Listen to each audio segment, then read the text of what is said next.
ಮಂಗಳೂರು ಕಡೆ ಹೋಟೆಲ್ಗಳಲ್ಲಿ ತಿನ್ನುವಂತಹ ಬಾಯಿ ನೀರೂರಿಸುವಂತಹ ಫಿಶ್ ಮಸಾಲಾ ಫ್ರೈಯನ್ನು ಮನೆಯಲ್ಲಿ ಸುಲಭವಾಗಿ ಮಾಡಬೇಕಾ? ಹಾಗಾದರೆ ಈ ವಿಡಿಯೋನ ಮಿಸ್ ಮಾಡದೆ ಪೂರ್ತಿಯಾಗಿ ನೋಡಿ. ಹಲೋ ನಮಸ್ತೆ, ಹೇಗಿದ್ರಲ್ಲ? ಒಂದು ಸೂಪರ್ ಸ್ಪೆಷಲ್ ಆಗಿರುವಂತಹ ರೆಸಿಪಿ ಜೊತೆ ನಾನು ಇವತ್ತು ಬಂದಿದ್ದೀನಿ. ಈ ಮಂಗಳೂರು ಕಡೆ ಹೋಟೆಲ್ಗಳಲ್ಲಿ ತಿಂತೀರಲ್ವಾ ಫಿಶ್ ಮಸಾಲಾ ಫ್ರೈ, ಅದಕ್ಕಿಂತಲೂ ರುಚಿಯಾಗಿ ಮನೆಯಲ್ಲಿ ಒಂದು ಸೂಪರ್ ಆಗಿರುವಂತಹ ಫಿಶ್ ಮಸಾಲಾ ಫ್ರೈಯನ್ನು ಹೇಗೆ ಮಾಡ್ಬೋದು ಅನ್ನೋದನ್ನು ಇವತ್ತಿನ ವಿಡಿಯೋದಲ್ಲಿ ಹೇಳ್ಕೊಡ್ತಾ ಇದ್ದೀನಿ. ವಿಡಿಯೋ ನೋಡಿ ರೆಸಿಪಿನ ಟ್ರೈ ಮಾಡಿ ನನಗೆ ನಿಮ್ಮ ಫೀಡ್ಬ್ಯಾಕ್ನ ತಿಳಿಸಿ. ಹಾಗೆ ಇಲ್ಲಿ ತನಕ ನೀವು ಯಾರಾದರೂ ನನ್ನ ಚಾನಲ್ಗೆ ಸಬ್ಸ್ಕ್ರೈಬ್ ಆಗಿಲ್ಲದಿದ್ದರೆ ಸಬ್ಸ್ಕ್ರೈಬ್ ಆಗಿ ನನ್ನೆಲ್ಲ ವಿಡಿಯೋಸ್ನ ನೋಡಿ ಲೈಕ್ ಮಾಡಿ, ಶೇರ್ ಮಾಡಿ, ನನ್ನ ಈ ಪ್ರಯತ್ನನ ಸಪೋರ್ಟ್ ಮಾಡಿ. ಥ್ಯಾಂಕ್ಸ್ ಎಲ್ರಿಗೂ. ಈ ಸೂಪರ್ ಆಗಿರುವಂಥ ಫಿಶ್ ಮಸಾಲ ಫ್ರೈ ಮಾಡೋದಕ್ಕೆ ನಾನು ಬಂಗ್ಡಾ ಫಿಶ್ ಒಂದು 300 ಗ್ರಾಮಷ್ಟು ತಗೊಂಡಿದ್ದೀನಿ. ಅದಾದ ನಂತರ ಇದು ಮ್ಯಾರಿನೇಷನ್ ಮಾಡೋದಕ್ಕೆ 2 ಟೇಬಲ್ ಸ್ಪೂನಷ್ಟು ಖಾರ ಪುಡಿ, 1 ಟೇಬಲ್ ಸ್ಪೂನಷ್ಟು ಲಿಂಬೆ ರಸ, ಅರ್ಧ ಟೇಬಲ್ ಸ್ಪೂನಷ್ಟು ಅರಿಶಿನ ಪುಡಿ, ಅದಾದ ನಂತರ 1/4 ಟೇಬಲ್ ಸ್ಪೂನಷ್ಟು ಉಪ್ಪು.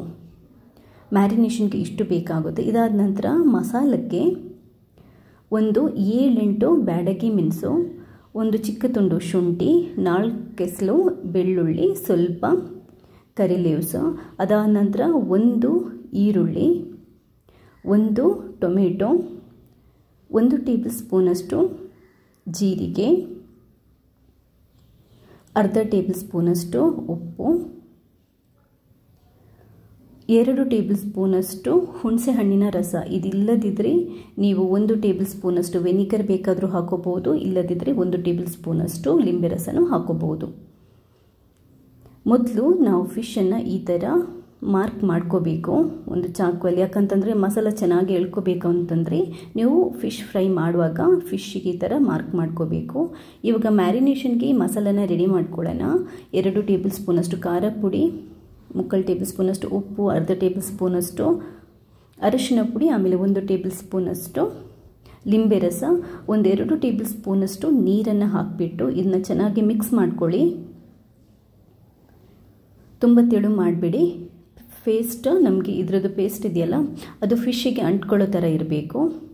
ಈ ಹದಕ್ಕೆ ಮಾಡಿದ ನಂತರ ಇವಾಗ ನೀಟಾಗಿ ಎಲ್ಲ ಮೀನುಗಳಿಗೂ ಫಿಶ್ಶಿಗೂ ನೀವು ಈ ಮಸಾಲೆನ ಮ್ಯಾರಿನೇಷನ್ ಮಾಡ್ಕೊಳ್ಳಿ. ನೀಟಾಗಿ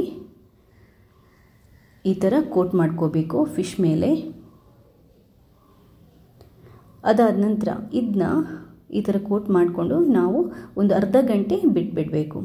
ಅಷ್ಟರೊಳಗಡೆ ನಾವು ಒಂದು ಮಸಾಲ ರೆಡಿ ಮಾಡ್ಕೊಳ್ಳೋಣ.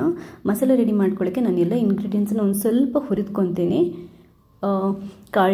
ಅರ್ಧ ಟೇಬಲ್ ಸ್ಪೂನಷ್ಟು ಕುಕ್ಕಿಂಗ್ ಆಯಿಲ್ ಹಾಕ್ಕೊಂಡು, ಬೆಳ್ಳುಳ್ಳಿ, ಶುಂಠಿ, ಕರಿ ಲೀವ್ಸನ್ನು ಹಾಕ್ಕೊಂಡು, ಅದಾದ ನಂತರ ಈರುಳ್ಳಿ ಮತ್ತು ಜೀರಿಗೆ, ಟೊಮೆಟೊನ ಹಾಕ್ಕೊಂಡು ಲೈಟಾಗಿ ಹುರಿದ್ಕೊಳ್ಳೋದು. ಕೆಲವರು ಹಸಿ ಮಸಾಲದಲ್ಲೂ ಮಾಡ್ತಾರೆ, ಬಟ್ ನನಗೆ ಹಸಿ ಮಸಾಲದ ಫ್ಲೇವರ್ ಇಷ್ಟ ಆಗಲ್ಲ. ನಿಮಗೆ ಫ್ಲೇವರ್ ತುಂಬಾ ಚೆನ್ನಾಗಿ ಫಸ್ಟ್ ಕ್ಲಾಸಾಗಿ ಬರಬೇಕು ಅಂತಂದರೆ ನೀವು ಈ ಎಲ್ಲ ಇಂಗ್ರೀಡಿಯೆಂಟ್ಸನ್ನು ಲೈಟಾಗಿ ಹುರಿದ್ಕೋಬೇಕು, ತುಂಬ ಅಲ್ಲ. ಒಂದು ಸ್ವಲ್ಪ ಇದರ ಹಸಿ ಫ್ಲೇವರ್ ಇದೆಯಲ್ಲ ಅದು ಹೋಗುವಷ್ಟು ಅಷ್ಟೇ. ಈವನ್ ನೀವು ಮೆಣಸು ಕೂಡ ಹಾಕ್ಕೊಂಡು ನೀಟಾಗಿ ಹುರಿದ್ಕೊಳ್ಳಿ. ಕೊನೆಗೆ ಟೊಮೆಟೊ ಹಾಕಿ 1-2 ರೌಂಡ್ ಹುರಿದ್ಕೊಂಡ್ರೆ ಸಾಕು, ಜಾಸ್ತಿ ಬೇಡ. ಇಷ್ಟೇ, ಅದರ ಹಸಿ ಇದೆಯಲ್ಲ ಅದು ಮಾಸಿದರೆ ಸಾಕು. ಇದನ್ನ ಒಂಚೂರು ತಣ್ಣಗಾಗಲಿಕ್ಕೆ ಬಿಟ್ಬಿಟ್ಟು ಅದಾದ ನಂತರ ನಾವು ಇದನ್ನ ಗ್ರೈಂಡ್ ಮಾಡ್ಕೊಳ್ಳೋಣ. ಗ್ರೈಂಡ್ ಮಾಡುವಂಥ ಮಿಕ್ಸಿಗೆ ನಾನು ಹಾಕ್ಕೊಂಡಿದ್ದೀನಿ. ಗ್ರೈಂಡ್ ಮಾಡುವಾಗ ನೀವು ಉಪ್ಪು ಮತ್ತು ಹುಣಸೆ ಹಣ್ಣಿನ ರಸ ಹಾಕೋಬೋದು. ಹುಣಸೆ ಹಣ್ಣಿನ ರಸ ಇಲ್ಲದಿದ್ದರೆ ನಾನು ಆವಾಗಲೇ ಹೇಳಿದಾಗೆ ವೆನಿಗರ್ ಅಥವಾ ಲಿಂಬೆ ರಸ ಯಾವುದರಲ್ಲಿ ಒಂದನ್ನು ಹಾಕೋಬೋದು. 1 ಟೇಬಲ್ ಸ್ಪೂನಷ್ಟು ಸಾಕು. ನೈಸ್ ಪೇಸ್ಟ್ ಥರ ಮಾಡ್ಕೋಬೇಕು. ನೋಡಿ, ಪೇಸ್ಟ್ ಈ ಥರ ಆಗಬೇಕು ಮಸಾಲದು. ಇವಾಗ ಫಿಶ್ ಫ್ರೈ ಮಾಡ್ಕೊಳ್ಳೋಣ. ಮೊದಲು ನಾವು ಮ್ಯಾರಿನೇಟ್ ಮಾಡಿರುವಂಥ ಫಿಶನ್ನು ಸ್ವಲ್ಪ ಫ್ರೈ ಮಾಡ್ಕೋಬೇಕು. ಸ್ಟವ್ ಮೇಲೆ ಪ್ಯಾನ್ ಇಟ್ಟು ಮೀಡಿಯಮ್ ಉರಿ ಇಟ್ಟು 3 ಟೇಬಲ್ ಸ್ಪೂನಷ್ಟು ಎಣ್ಣೆನ ಹಾಕ್ಕೊಂಡು ಅದಕ್ಕಾದ ನಂತರ ಫಿಶನ್ನು ಹಾಕ್ಕೊಂಡು ನಾವು ಸ್ವಲ್ಪ ಫ್ರೈ ಮಾಡ್ಕೋಬೇಕು. ಡೀಪ್ ಫ್ರೈ ಅಲ್ಲ, ಸ್ವಲ್ಪ ಫ್ರೈ ಅಷ್ಟೇ. ಯಾಕಂತಂದರೆ ಮತ್ತೆ ಮಸಾಲದಲ್ಲಿ ಬೇಯಿಸಲಿಕ್ಕಿದೆ, ಆದ್ದರಿಂದ ತುಂಬ ಡೀಪ್ ಫ್ರೈ ಮಾಡಿಬಿಡಿ, ಸ್ವಲ್ಪ ಫ್ರೈ ಮಾಡ್ಕೋಬೇಕು. ಜಸ್ಟ್ 2-3 ನಿಮಿಷ ಇದನ್ನ ಫ್ರೈ ಮಾಡಿಕೊಂಡ್ರೆ ಸಾಕು. ಮಗುಚಿ ಹಾಕ್ಕೊಂಡು ನೀಟಾಗಿ ಫ್ರೈ ಮಾಡಿ ಇದನ್ನ ತೆಗೆದಿಟ್ಬಿಡಿ. ಇವಾಗ ಮಸಾಲ ಫ್ರೈ ಮಾಡ್ಕೊಳ್ಳೋಣ. ಸ್ಟವ್ ಮೇಲೆ ಒಂದು ಪ್ಯಾನ್ ಇಟ್ಟು ಮತ್ತೆ 2-3 ಟೇಬಲ್ ಸ್ಪೂನಷ್ಟು ಕುಕ್ಕಿಂಗ್ ಆಯಿಲನ್ನು ಹಾಕಿಬಿಟ್ಟು ಇವಾಗ ಕರಿ ಲೀವ್ಸ್ ಮತ್ತು ಸಣ್ಣದಾಗಿ ಹಚ್ಚಿಟ್ಟಿರುವಂತಹ ಈರುಳ್ಳಿನ ಹಾಕ್ಕೊಂಡು ನೀಟಾಗಿ ಇದನ್ನ ಫ್ರೈ ಮಾಡ್ಕೊಳ್ಳಿ. ಈರುಳ್ಳಿ ಕಲರ್ ಚೇಂಜ್ ಆದ ನಂತರ ನೀವು ಈ ಮಸಾಲೆನ ಹಾಕ್ಕೊಳ್ಳಿ. ಇವಾಗ ಮಸಾಲೆನ ನಾವು ಒಂದು ಸ್ವಲ್ಪ ಅಡ್ಜಸ್ಟ್ ಮಾಡ್ಕೋಬೇಕಾಗುತ್ತೆ. ಮಸಾಲೆ ತುಂಬ ದಪ್ಪ ಇದ್ದರೆ ಒಂದು 1/4 ಕಪ್ಪಷ್ಟು ನೀರನ್ನು ಹಾಕ್ಕೊಳ್ಳಿ. ಹಾಕ್ಕೊಂಡು ಫಸ್ಟ್ ಈ ಮಸಾಲೆನ ಬೇಯಲಿಕ್ಕೆ ಬಿಡಬೇಕು. ಮಸಾಲೆ ಚೆನ್ನಾಗಿ ಕುದಿಬೇಕು. ಆ ಹಸಿ ಫ್ಲೇವರ್ ಇದೆಯಲ್ಲ ಅದೆಲ್ಲ ಹೋಗಬೇಕು. ಉಪ್ಪನ್ನು ನೀವು ಇವಾಗ ನೋಡಿಕೊಂಡು ಅಡ್ಜಸ್ಟ್ ಮಾಡ್ಕೋಬೋದು. ಅದೇ ಥರ ಹುಳಿ ನಿಮಗೆ ಲಿಂಬೆ ರಸ ಎಲ್ಲ ಬೇಕಿದ್ರೆ ಇವಾಗ ಏನು ನಿಮಗೆ ಟೇಸ್ಟ್ ಬೇಕು ಆ ಟೇಸ್ಟಿಗೆ ಮಸಾಲೆನ ಅಡ್ಜಸ್ಟ್ ಮಾಡ್ಕೊಳ್ಳಿ. ಮಸಾಲೆ ಚೆನ್ನಾಗಿ ಕುದಿದ ನಂತರ ನಾವು ಫ್ರೈ ಮಾಡ್ಕೊಂಡಿರುವಂಥ ಫಿಶನ್ನು ಇದಕ್ಕೆ ಹಾಕ್ಕೋಬೇಕು.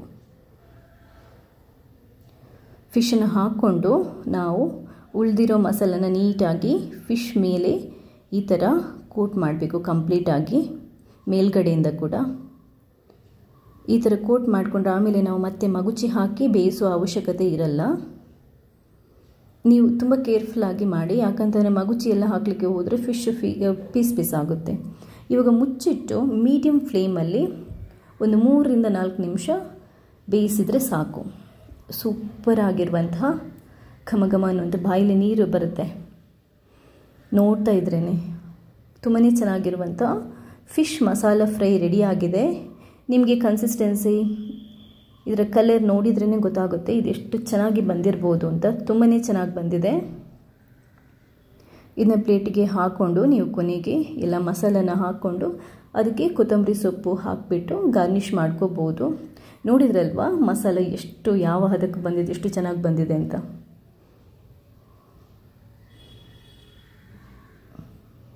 ನೋಡಿ ಇಷ್ಟೇ, ನೋಡ್ತಾ ಇದ್ರೇ ತಿನ್ನಬೇಕು ಅಂತ ಅನಿಸುತ್ತೆ, ಅಷ್ಟು ಸೂಪರಾಗಿ ಬಂದಿದೆ. ನೋಡಿದ್ರಲ್ವಾ ಈ ಸ್ಪೆಷಲ್ ರೆಸಿಪಿನ ಈ ಸಲದ ವೀಕೆಂಡ್ಗೆ ಖಂಡಿತವಾಗ್ಲೂ ಒಂದ್ಸರಿ ಟ್ರೈ ಮಾಡಿ ನನಗೆ ನಿಮ್ಮ ಫೀಡ್ಬ್ಯಾಕ್ನ ತಿಳಿಸಿ. ಈ ಮಸಾಲ ಫ್ರೈಯನ್ನು ಬರೀ ಬಂಗಡ ಮೀನು ಅಂತಲ್ಲ, ಬೂತಾಯಿ ಇರ್ಬೋದು, ಅಥವಾ ಅಂಜಲ್ ಇರ್ಬೋದು, ಯಾವ ಮೀನಿಗೂ ಇದೇ ಥರ ನಾವು ಮಸಾಲ ಫ್ರೈ ಮಾಡ್ಕೋಬೋದು. ಖಾರನ, ಉಪ್ಪನ್ನು ಮತ್ತು ಹುಣಸೆಹಣ್ಣು ಹಾಕುವಾಗ ಸ್ವಲ್ಪ ಹುಣಸೆಹಣ್ಣು ರಸ ಹಾಕುವಾಗ ಸ್ವಲ್ಪ ನೀವು ಅಡ್ಜಸ್ಟ್ ಮಾಡಿಕೊಂಡು ನೋಡಿಕೊಂಡು ಹಾಕ್ಕೊಳ್ಳಿ. ಲಿಂಬೆ ರಸನೂ ಹಾಕೋಬೋದು, ಬಟ್ ಹುಣಸೆಹಣ್ಣಿನ ರಸ ಹಾಕೋದ್ರಿಂದ ಆ ಸ್ವೀಟಿಶ್ ಫ್ಲೇವರ್ ಇದೆಯಲ್ಲ ಅದು ಬರುತ್ತೆ. ಅದರಿಂದ ತುಂಬಾ ಚೆನ್ನಾಗಿರುತ್ತೆ, ಫ್ರೈ ತುಂಬಾ ಚೆನ್ನಾಗಿರುತ್ತೆ. ಇಷ್ಟೇ ನನ್ನ ಇವತ್ತಿನ ಈ ವಿಡಿಯೋ. ನಿಮ್ಗೆ ಇಷ್ಟ ಆಗಿದ್ದಲ್ಲಿ ಶೇರ್ ಮಾಡಿ. ಹಾಗೆಯೇ ಇಲ್ಲಿ ತನಕ ನೀವು ಯಾರಾದರೂ ನನ್ನ ಚಾನಲ್ಗೆ ಸಬ್ಸ್ಕ್ರೈಬ್ ಆಗಿಲ್ಲದಿದ್ದರೆ ಸಬ್ಸ್ಕ್ರೈಬ್ ಆಗಿ ನನ್ನ ಎಲ್ಲ ವೀಡಿಯೋಸ್ನ ನೋಡಿ ಲೈಕ್ ಮಾಡಿ, ಶೇರ್ ಮಾಡಿ. ನನ್ನ ಈ ಪ್ರಯತ್ನ ಇದೇ ಥರ ಸಪೋರ್ಟ್ ಮಾಡ್ತಾನೆ ಇರಿ. ಥ್ಯಾಂಕ್ಸ್ ಎಲ್ರಿಗೂ.